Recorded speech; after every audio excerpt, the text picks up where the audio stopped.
A los 41 años y luego de muchas dudas, Cristiano hizo algo que nadie más ha logrado. 4 minutos después del pitazo final, camina hacia la línea, busca una cámara y le dice: «Estoy de vuelta, estoy de vuelta». Essa é uma Copa de estrelas, ao contrário de outras. Apareceram o Messi, apareceram o Mbappé, apareceram o Haaland. E como você disse, estava faltando o Cristiano. Hoje o Cristiano mostrou que chegou, que veio. Portugal e Cristiano chegaram hoje. Eu chego sempre. Mais cedo ou mais tarde, eu estou lá.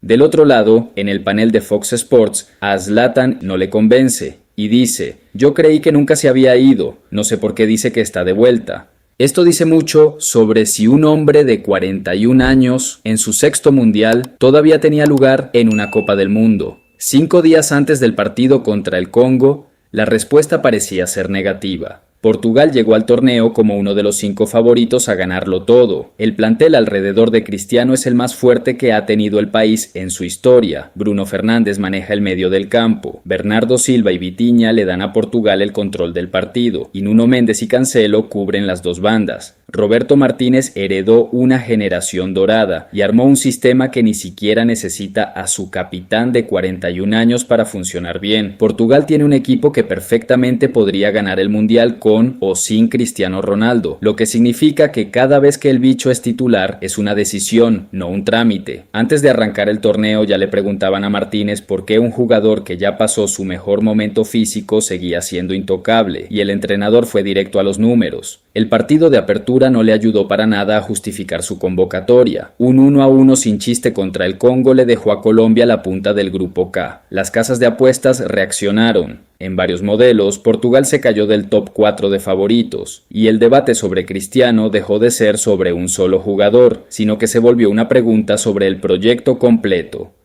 El legado. CR7 lleva más de 2 décadas siendo subestimado justo antes de demostrar que todos estaban equivocados. Ya nos tiene acostumbrados.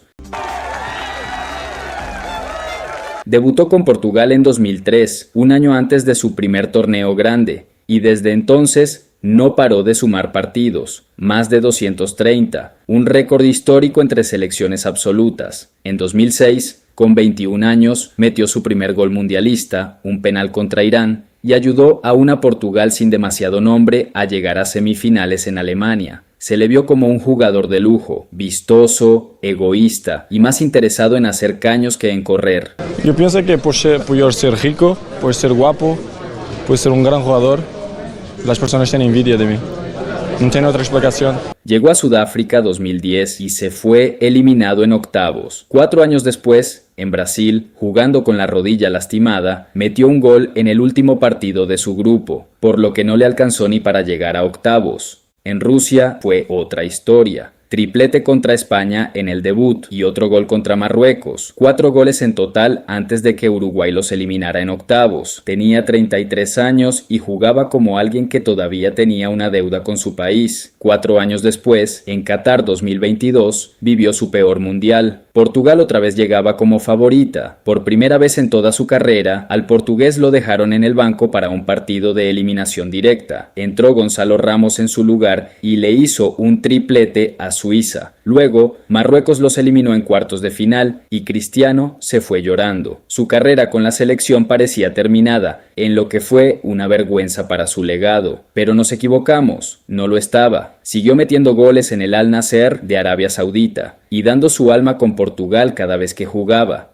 Sin embargo, en el primer partido de Portugal del Mundial, Cristiano tocó la pelota 25 veces, 3 remates y ninguno cerca del arco. Portugal, que tenía que ganar cómodamente, se conformó con un empate y Cristiano no hizo nada para merecer la titularidad. Cuando terminó el partido, la conversación no era sobre el equipo. A nadie le importa Portugal realmente. Era sobre él.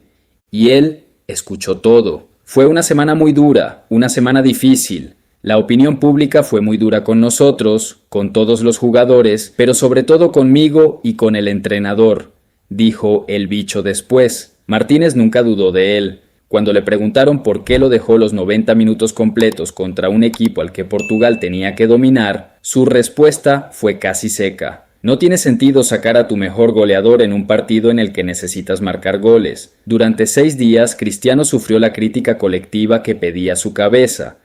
El examen.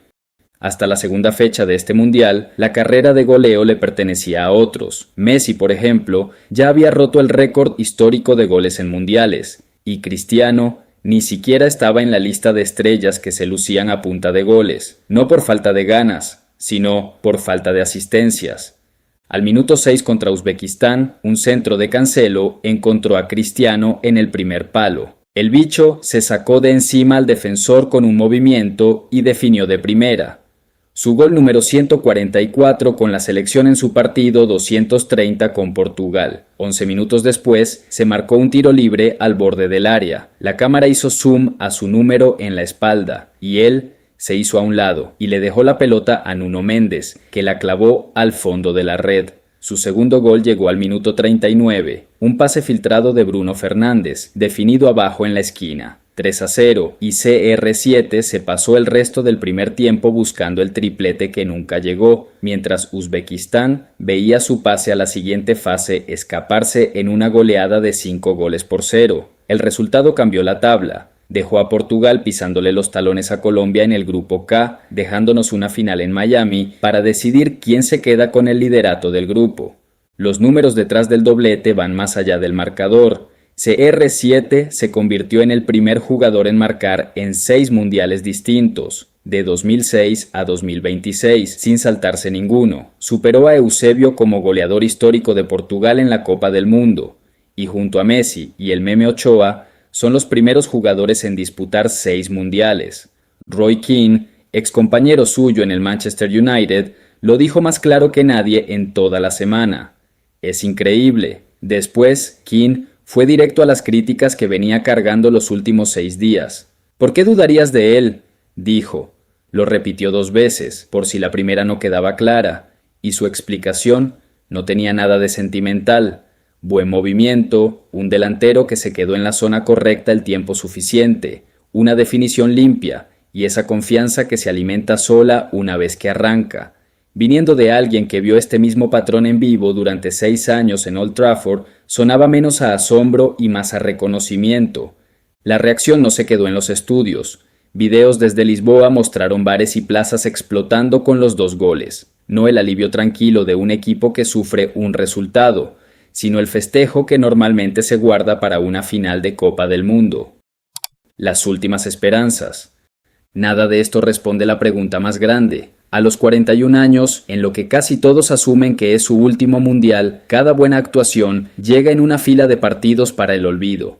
Después de una Eurocopa en 2016, 5 Champions entre el United y el Madrid, y el récord histórico de goles con selecciones, el mundial es la única cosa que le falta. En Qatar no pudo.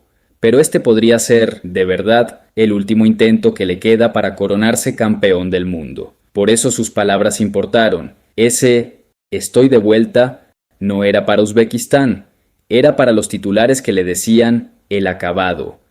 Para cada comparación, con una versión más rápida de sí mismo que ya no existe. Y cuando le preguntaron por qué lo dijo, la respuesta fue simple: para que no se olviden de quién soy. Ya en la zona mixta, volvió varias veces a la misma idea. Siempre es lindo romper récords, pero lo más importante es ayudar al equipo y cumplir los objetivos. Y después añadió: fue una semana oscura, una semana difícil. Parecía que ya estaba retirado del fútbol, pero sigo aguantando porque creo en el trabajo duro.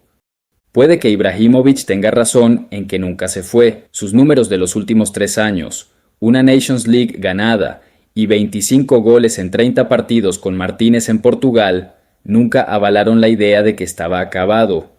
El fútbol mide la grandeza en momentos, y durante 90 minutos flojos contra el Congo, Cristiano les regaló su momento a los que lo critican. Pase lo que pase ahora, que Portugal se cuelgue la copa o que se vaya con otro fracaso, el libro de récords ya cambió. 6 mundiales y al menos un gol en cada uno. El máximo goleador histórico de Portugal en el escenario más grande del fútbol. Nada de eso necesita que Portugal gane el torneo para seguir siendo verdad. Puede que ya no sea, o puede que todavía sí, el jugador que alguna vez pareció imparable. Pero un martes en Houston, con casi todo el mundo del fútbol listo para difamarlo, se aseguró de una sola cosa: callar bocas. Pero nada de esto funciona sin los que lo rodean. Bruno Fernández lo encontró justo a tiempo cuando las piernas ya no respondían como antes. Nuno Méndez abriendo los espacios que él ya no puede por sí solo. Roberto Martínez armando un sistema con la paciencia de esperar una sola jugada por tiempo, en vez de pedirle 90 minutos de carrera que ya no tiene para dar.